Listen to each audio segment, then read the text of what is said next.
په پاکستان په پنجاب کې په ماشومانو سره جنسي تیر زیاتې شوی دی.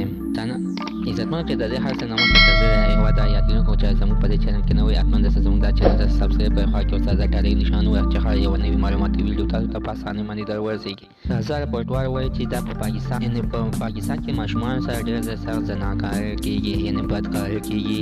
خو هره ورځ دا ماشومان د جنسي زیاتولو سره مخامخ دي.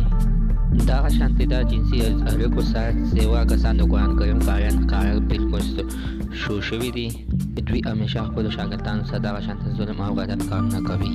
د ماشومانو د حقوقو د خوندیتلو اداره سپارښت کوي بیا چې میندې د خپلو ماشومانو ډېر خیر وساتي، هېڅکله خپل استاد سره یوازې نه پرېږدي. د کور په مخر باندې هر تدبیر خپله موجود وي. د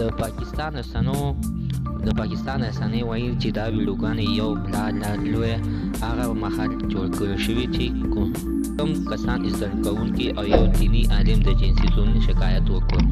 په پاکستان په پنجاب علاقه کې ډېر خلک خپلو ماشومانو ته د دیني دپاره زده کولو لپاره شخصي استادان په پیسو نیولي دي او دې سره کله استادان د ماشومانو کور ته او کله ماشومان د استادانو کور ته ورځي.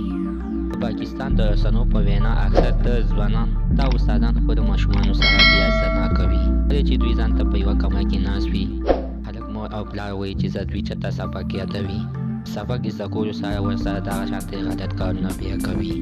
عزتمنو که موږ او تاسو خپل ماشومان استادانو ته لیکو نو باید چې موږ د دې خپل ماشوم تپوس وکړو، پوښتنې وکړو او ورشو چې زموږ د ماشوم څه چت کوي او استادو ته سبق ښیي او که نه ښیي. نننۍ ویډیو زموږ ته د دې پوهه کړه چې زموږ د ویډیو ستاسو خوښ شوې دا ویډیو د ساتمن نه کړم دا چینل ته سبسکرایب کړئ او خوا کې ورسره د ډالۍ نشان ووهئ چې هر یوه نوي معلوماتي ویډیو تاسو ته په اسانۍ باندې در ورسي.